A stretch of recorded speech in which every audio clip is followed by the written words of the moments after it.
I called a plumber to fix a leaking pipe at my daughter's house while she and her husband were in Las Vegas. An hour after he went in, my phone rang. I didn't recognize the number at first, but I picked up anyway. "Sir, this is Kevin. The plumber you sent? I'm at the house on Marigold Lane." His voice was strange, tight, like he was trying to hold something together. "I need you to come here, right now. I found something you need to see." I thought maybe the leak was worse than expected. A burst pipe, maybe. Water damage. I grabbed my jacket and my keys without even thinking twice. I had no idea my life was about to change completely. My name is not important. What matters is that I'm 63 years old. I spent 31 years working as a licensed social worker for the state of Ohio, and I know what neglect looks like. I've seen it in apartments with no heat in January. I've seen it in kids who flinch when you raise your hand to scratch your nose. I've seen it in the eyes of children who have learned, very early, that no one is coming. I thought I'd left all of that behind when I retired 4 years ago. I was wrong. My daughter, I'll call her my daughter because that's what she is, what she'll always be to me, no matter what happened, married a man named Spencer about 6 years ago. I had reservations. I won't pretend otherwise. Spencer was the kind of man who filled a room with noise and energy, who laughed too loud at his own jokes, who had an answer for everything before you'd finished asking the question. My wife, God rest her soul, used to say he reminded her of a car salesman who'd never sold a car. But my daughter loved him, and she was 31 years old and didn't need her father's approval to get married. And so I smiled and shook his hand at the reception and decided to give him a chance. They had a son together 2 years in. My grandson, the boy I am going to call Levi because that's his name, and he deserves to be named. Levi was 4 years old when his mother, my daughter, was diagnosed with an aggressive form of ovarian cancer. She fought. Lord, she fought harder than anyone I have ever seen. 14 months of treatment, 2 surgeries, clinical trials, the whole brutal machinery of modern oncology. She made it to Levi's 5th birthday. She sang him happy birthday with a voice that had gone thin from the medications, and she looked at me across the table with those eyes that were so much like her mother's, and I knew. She passed away 11 days later. I don't talk about that period very much. There are some things that don't get easier with time. They just get quieter, like a frequency you learn to tune out. Losing my wife to a stroke 7 years before, then watching my only daughter die at 35. I won't dress it up. It broke something in me that hasn't fully healed. But Levi was still here, and Levi needed people. Spencer was awarded full custody, which I didn't fight. I told myself that whatever my feelings about the man, he was Levi's father, and Levi needed stability, and I needed to be the reasonable one. My daughter had a life insurance policy. She'd been careful about that, even before the diagnosis. $250,000, which went into a trust for Levi. The trustee was a family attorney my daughter had chosen herself, a good woman named Mrs. Hartwell, over in Columbus. The trust was designed to cover Levi's medical needs, education, and basic welfare. Spencer had no access to that money directly. At least, that was how it was supposed to work. I made a point of seeing Levi every 2 weeks. Spencer was mostly cordial about it at first. Then, about 8 months after the funeral, he started dating a woman I'll call Renee. Within a year, Renee had moved into the house on Marigold Lane. The house my daughter had picked out, had painted the kitchen in, had planted rose bushes along the front walk that were still blooming every May. Things shifted after that. My visits started getting rescheduled, not canceled, rescheduled, which is a more polite word for the same thing. Spencer would text me the day before. "Hey, something came up. Can we do Sunday instead?" And then Sunday would come and he'd text again. "Levi's got a stomach bug, maybe next weekend?" I kept a running count without meaning to. In the 8 months after Renee moved in, I saw my grandson 4 times. When I did see him, something felt off. Levi had always been a talker, a busy, curious kid who wanted to tell you about every bug he'd found and every cartoon he'd watched and every dream he remembered from the night before. My daughter used to joke that she could power a small city with his energy. But the Levi I was seeing now was quieter. Not shy quiet, careful quiet. The kind of quiet that children develop when they've learned that the wrong word at the wrong time costs them something. I mentioned it to Spencer once. Gently.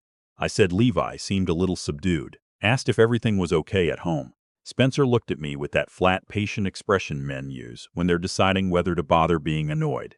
"He's adjusting," he said. "Kids adjust. He's fine." I let it go. I told myself I was projecting. I told myself that 31 years of child welfare work had made me see danger where there was only ordinary family life. I told myself I was a grieving father who was looking for something to be angry about. I was wrong about that too. Spencer called me at the beginning of October. He and Renee were taking a trip to Las Vegas. 9 days. They were leaving on a Friday and coming back the following Sunday. He wanted to know if I could stop by the house while they were gone to check on a few things. The mail, the plants, and there was a slow leak under the kitchen sink he'd been meaning to get looked at. "What about Levi?" I asked. "He's with us," Spencer said. "Renee's got a cousin out there with kids his age. It'll be good for him." I didn't have any reason to doubt that. None. I said yes to checking the house. I called a plumber I'd used before, a reliable man who'd done some work on my own place in Bexley. I gave him the key code for the garage entry and asked him to go in Tuesday morning and look at the kitchen sink. I told him to text me whatever he found. He didn't text me. He called. And when I walked into that house 40 minutes later, everything I had told myself over the past 2 years, every reassurance, every benefit of the doubt, every reasonable explanation, collapsed like a wall with nothing behind it. Kevin, the plumber, was standing at the bottom of the basement stairs. He's a big man, Kevin, broad-shouldered, the kind of guy who looks like he should be unflappable. He was pale. "He's down there," Kevin said. I heard him when I came through the kitchen. I almost missed it. He was so quiet. I went down the stairs. The basement of the house on Marigold Lane had been finished at some point. Carpeted floor, drywall, a door at the far end that led to a storage room. That door was the one that mattered. It was one of those hollow-core interior doors with a push-button lock, the kind you can pop open with a bobby pin, except someone had added a sliding bolt on the outside, a bolt that could only be engaged from outside the room. I slid the bolt and opened the door. The storage room was maybe 8 feet by 10 feet. There was a bare bulb in the ceiling fixture, but it wasn't on. The only light came from a small rectangular window near the top of the wall, half blocked by an overgrown shrub outside. There was a sleeping bag on the floor, an empty bag of pretzels, a plastic cup, a bucket in the corner that I am not going to describe in detail because I don't have to. My grandson was sitting against the far wall with his knees pulled up to his chest and his head down. He was wearing a dinosaur sweatshirt that was too small for him. The sleeves hid above his wrists, and sweatpants with a small tear at the knee. When the light from the hallway came in, he looked up. His face did something that I hope I never see again in my life. It went from braced, absolutely braced, every muscle in that little face ready for something bad, to confused. And then, after a second that lasted much longer than a second, it crumbled. "Grandpa," he said. "That's all. Just that one word." And then he was crying, and so was I, and I crossed that room in about 2 steps and pulled him into my arms, and I held him for a long time before I could make myself think clearly enough to do anything else. He was 7 years old. He had been in that room since Friday. It was Tuesday. Kevin called 911. I stayed with Levi. While we waited for the paramedics, I talked to him quietly, the way I used to talk to kids in my professional life. No big questions, no pressure, just presence. I told him he was safe. I told him I was there. I asked him if he was hurting anywhere. He said his chest felt tight. I already knew from his medical records. I'd made a point of knowing that Levi had mild asthma. He'd been prescribed an albuterol inhaler. I asked him where it was. He said Renee had put it in the hall closet upstairs because she didn't like him carrying that thing around. It was still in the hall closet upstairs. He had been locked in a basement room with no access to his inhaler for 4 days. The paramedics arrived and assessed him. His oxygen levels were low enough that they wanted to take him to Nationwide Children's for observation. I rode in the back of the ambulance with him. He held my hand the entire way and didn't let go until they got him settled in a hospital bed with a nebulizer treatment going and the color starting to come back into his face. A nurse asked me if I was his parent. I said I was his grandfather. She looked at me for a moment with the particular expression that medical professionals use when they are choosing their words very carefully, and she said, "Is there someone you need to call?" I said yes. I had several calls to make. The first was to my attorney. The second was to Franklin County Child Protective Services. The third was to the Columbus Police Department. The fourth was to Mrs. Hartwell, the trustee for Levi's trust. I'd had a nagging feeling about that trust for months. Something I couldn't quite name, more instinct than evidence. I asked her to pull the records and do a careful review. She called me back 2 hours later. Her voice when she spoke was very controlled in the way that lawyers get when they are managing something serious. "Harold," she said, "that's my name, Harold. I need you to come to my office tomorrow morning. I've found some irregularities." Spencer and Renee's phone went straight to voicemail when the police tried to reach them. It took the Las Vegas Metropolitan Police Department approximately 4 hours to locate them at their hotel on the Strip. From what I was told later, Spencer's first response when the detective reached him was to ask if this could wait until they were back on Sunday. It could not wait until Sunday. They were on a flight home by 11 o'clock that night. Spencer called me from the airport. I don't know what he expected from that call, whether he thought I would help him or explain things away, or simply be too old and too soft to be a problem. I let it go to voicemail. The message he left was interesting. He said there had been a misunderstanding. He said Levi had wanted to stay because he liked playing in the basement. He said Renee had thought I was going to come by sooner. He said none of this was as bad as it looked. I saved that voicemail. I sent a copy to my attorney and to the police detective handling the case. The next morning, I sat across from Mrs. Hartwell in her office on Broad Street, with a cup of coffee going cold in my hands, and I listened. Levi's trust had been structured so that Spencer could submit receipts for qualifying expenses, Levi's doctor visits, his school fees, clothing, any specialized equipment or therapy he needed, and Mrs. Hartwell would release the funds accordingly. It was a straightforward reimbursement system, and for the first year it had worked as designed. Then Spencer had found the edges. He had submitted receipts for a pediatric specialist in Dublin. A real doctor, real office, but Levi had only visited twice. He'd billed the trust for 12 visits. He had submitted receipts for tutoring services from a company that, when Mrs. Hartwell looked more carefully, did not appear to have a verifiable business address. $1,700 over 8 months. He had billed for an adaptive physical therapy program that Levi had never been enrolled in. In total, Mrs. Hartwell estimated, Spencer had fraudulently drawn somewhere between $38,000 and $42,000 from his son's trust over the previous 18 months. I want to say something here for anyone who might think, well, that's the mother's money, so in some ways it circulated back to the child. I want to be clear about where that money actually went. We obtained Spencer's credit card and bank records during discovery. I will not walk through every line item, but I will tell you that in the 12 months following the first fraudulent disbursement, Spencer purchased a 34-inch curved gaming monitor, 4 weekend trips for 2, including the Las Vegas vacation, a tennis bracelet from a jewelry store in Easton Town Center, and a lease on a BMW 4 Series that Renee drove. My daughter worked as a high school chemistry teacher for 9 years.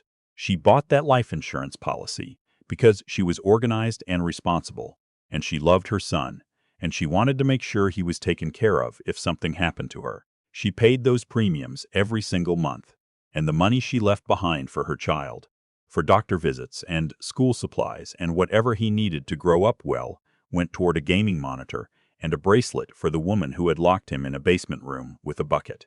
I am 63 years old. I have not cried easily since I was a young man. That morning in Mrs. Hartwell's office, I sat there with that cup of cold coffee and I cried. I'm not ashamed of it. The legal process moved faster than I expected, and I want to be honest about why. I knew how to move it. 31 years in child welfare means you know which calls to make, which documentation matters, which language to use when you're talking to an investigator, or a prosecutor, or a family court judge. I am not the reason Levi was found. Kevin the plumber is the reason Levi was found. But I am possibly the reason things went the way they did afterward. Spencer and Renee were both charged. Spencer faced charges of child endangerment, child neglect, and fraud. Renee faced charges of child endangerment and neglect. The fraud charges against Spencer were federal as well as state, because the trust crossed certain jurisdictional lines that made it a federal matter. Spencer's attorney, a man who seemed deeply unhappy to be involved in this case, attempted several things in the weeks that followed. He argued that Levi had not been locked in, but had self-isolated. He argued that the storage room was habitable. He submitted a statement in which Spencer claimed he had believed a neighbor was checking on Levi regularly. The neighbor in question was an 80-year-old retired schoolteacher named Mrs. Kovacs who lived 2 houses down and who, when contacted, said she had never been asked to check on anyone and hadn't been inside the house in 3 years. That particular strategy did not survive contact with the police report. The custody hearing came before the criminal proceedings concluded, which is common. Family court moves on its own timeline. I had filed for emergency temporary custody the morning after Levi was admitted to the hospital, and the judge granted it within 48 hours given the circumstances. Levi came home with me from the hospital. He slept in the bedroom that used to be my daughter's when she was growing up. I'd kept it more or less the same.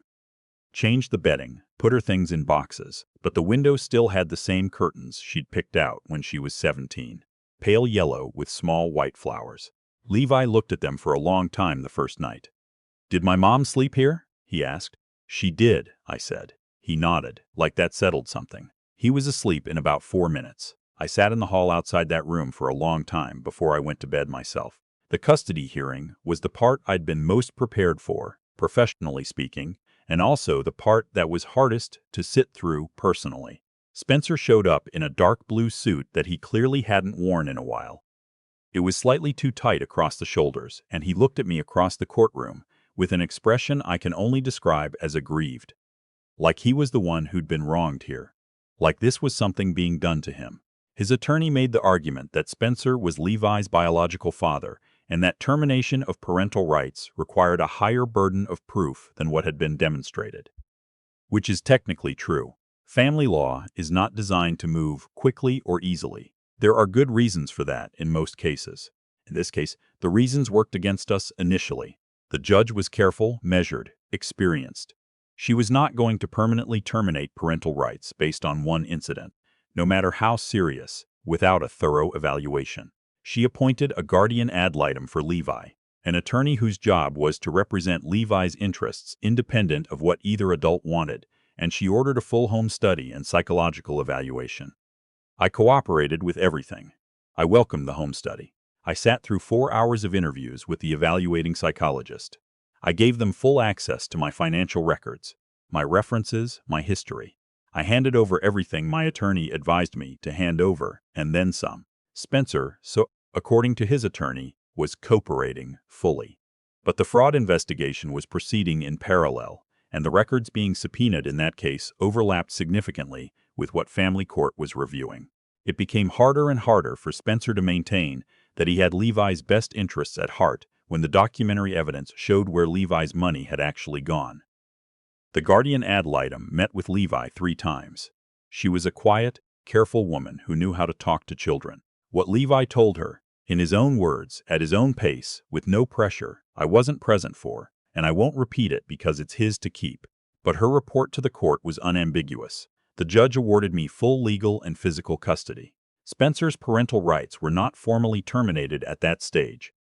That's a longer process, but he was granted no visitation pending the outcome of the criminal proceedings, and a protection order was issued covering both Levi and me. Spencer's face when the judge read that decision was something I won't forget, not because I felt satisfaction. I want to be clear about that. Whatever satisfaction I might have felt was still buried under everything else. Under grief for my daughter, who should have been there. Under something that isn't quite anger, and isn't quite sorrow, and doesn't have a clean name. Under the image of my grandson sitting against that wall with his knees to his chest, braced for whatever was coming through the door. What I felt, mostly, was tired, and grateful, and determined not to stop. The criminal cases resolved over the following several months. Spencer pleaded guilty to child endangerment and fraud charges. His attorney negotiated a plea rather than risk trial, which was probably the right call for him tactically, though I'll admit I had complicated feelings about not going to trial. He received 30 months in federal prison on the fraud charges, with the state charges running concurrent. Renee pleaded guilty to child endangerment and received a suspended sentence with 5 years probation and a permanent bar from working in any capacity involving children. Mrs. Hartwell worked with the prosecutors and eventually recovered a significant portion of the misappropriated trust funds through asset seizure, the BMW, some accounts, other items. Not all of it. You rarely recover all of it, but enough that Levi's trust is still meaningful, still there for the purposes his mother intended. I became Levi's legal guardian formally about 4 months after the hospital visit. We updated the trust documentation. Mrs. Hartwell continues as trustee. Everything is transparent, everything is documented, and I review it quarterly because I am not naive about what can happen when people have access to money that belongs to someone who can't protect himself. Levi has been with me for 9 months now.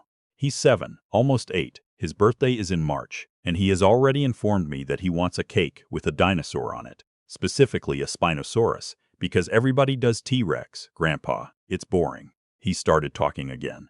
The real talking, the way he used to. The stream of consciousness narration of his entire inner life that used to exhaust his mother, and that I would give anything to have more of.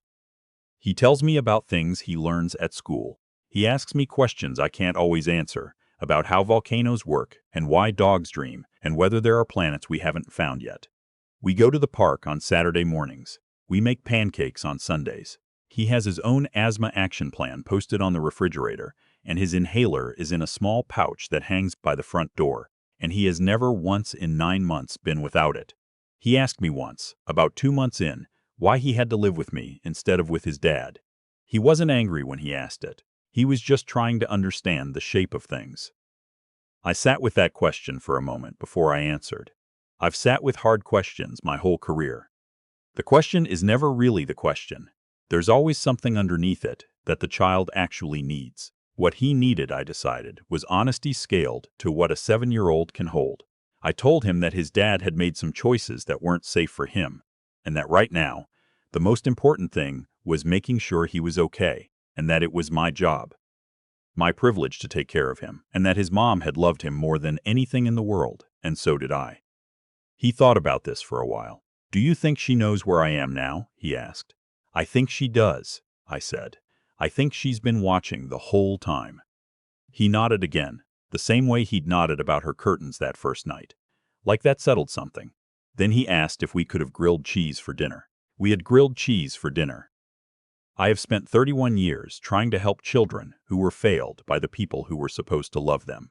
I have written reports and attended hearings and made calls and knocked on doors and done everything the system asks of me. And sometimes more, and sometimes it was enough, and sometimes it wasn't. I have carried the ones that weren't enough for the rest of my life, and I will continue to carry them. But I am ending this chapter of my story in a kitchen in Bexley, Ohio, making grilled cheese sandwiches for my grandson while he sits at the counter and tells me, in exhaustive detail, everything he knows about Spinosaurus. I'll take it. I'll take every single word of it.